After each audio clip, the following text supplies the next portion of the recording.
NCIB times ಮೀಡಿಯಾಗೆ ಸ್ವಾಗತ. ನಾನು ದರ್ಶನ್ ಹುಣಸೂರು. ಜೈ Hanuman team ಸೇರ್ಕೊಂಡ Rishabh Shetty.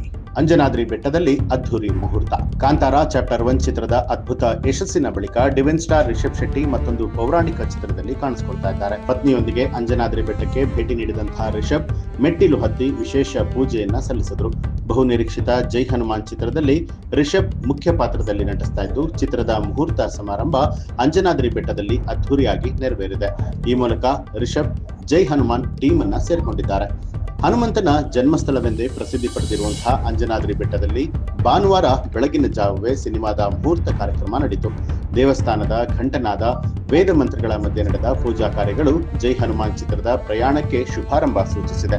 ಈ ವೇಳೆ ಚಿತ್ರತಂಡದ ಸದಸ್ಯರು, ಸ್ಥಳೀಯ ಭಕ್ತರು ಹಾಗೆ ಸಿನಿ ಅಭಿಮಾನಿಗಳು ಕೂಡ ಹಾಜರಾಗಿದ್ದರು. ಕಾಂತಾರ ಚಿತ್ರದ ಮೂಲಕ ಭಾರತೀಯ ಚಿತ್ರರಂಗದಲ್ಲಿ ತನ್ನದೇ ಆದ ಸ್ಥಾನವನ್ನ ನಿರ್ಮಿಸಿಕೊಂಡಿರುವಂತಹ ರಿಷಬ್ ಶೆಟ್ಟಿ ಇದೀಗ ಮತ್ತೆ ಪೌರಾಣಿಕ ಚಿತ್ರದಲ್ಲಿ ಕಾಣಿಸಿಕೊಳ್ತಾ ಇದ್ದಾರೆ ಅನ್ನುವಂತಹ ಸುದ್ದಿ ಅಭಿಮಾನಿಗಳಲ್ಲಿ ಕುತೂಹಲ ಮೂಡಿಸಿದೆ. ಅವರ ಆಯ್ಕೆಗಳು ಸದಾ ವಿಭಿನ್ನ ಆಗಿರುವಂತದ್ದು ವಿಶೇಷ. ಈ ಬಾರಿ ಜೈ ಹನುಮಾನ್ ಚಿತ್ರದಲ್ಲಿ ಯಾವ ರೀತಿ ಕಾಣಿಸಿಕೊಳ್ತಾರೆ ಅನ್ನುವಂತಹ ನಿರೀಕ್ಷೆ ಕೂಡ ಹೆಚ್ಚಾಗಿದೆ. ಈ ಚಿತ್ರಕ್ಕೆ ಪ್ರಶಾಂತ್ ವರ್ಮಾ ಆಕ್ಷನ್ ಕಟ್ ಹೇಳಿದ್ದಾರೆ. ಪೌರಾಣಿಕ ಕಥಾ ಹಂದರದೊಂದಿಗೆ ಆಧುನಿಕ ಸಿನಿ ತಂತ್ರಜ್ಞಾನದ ಸಂಯೋಜನೆಯಲ್ಲಿ ಈ ಸಿನಿಮಾ ಹೇಗೆ ಮೂಡಿ ಬರುತ್ತೆ ಅನ್ನೋದನ್ನ ಕಾದು ನೋಡಬೇಕು.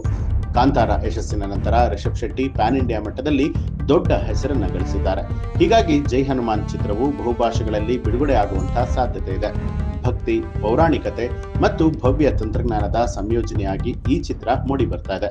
ಅಂಜನಾದ್ರಿಯಲ್ಲಿ ನಡೆದ ಮುಹೂರ್ತದ ಚಿತ್ರಗಳು ಹಾಗೆ ವಿಡಿಯೋಗಳು ಸಾಮಾಜಿಕ ಜಾಲತಾಣದಲ್ಲಿ ವೈರಲ್ ಆಗ್ತಾ ಇದೆ.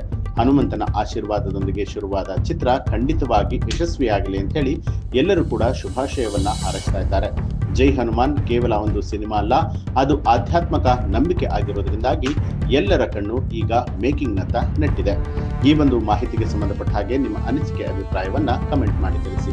ಹಾಗೆ ನೀವಿನ್ನೂ ಕೂಡ ನಮ್ಮ ಚಾನಲ್ ಅನ್ನ ಸಬ್ಸ್ಕ್ರೈಬ್ ಮಾಡಿಲ್ಲ ಅನ್ನೋದಾದ್ರೆ ಈಗಲೇ NCIB ಟೈಮ್ಸ್ ಮೀಡಿಯಾ ಚಾನಲ್ ಅನ್ನ ಸಬ್ಸ್ಕ್ರೈಬ್ ಮಾಡಿ ಬೆಲ್ ಐಕಾನ್ ಒತ್ತಿ.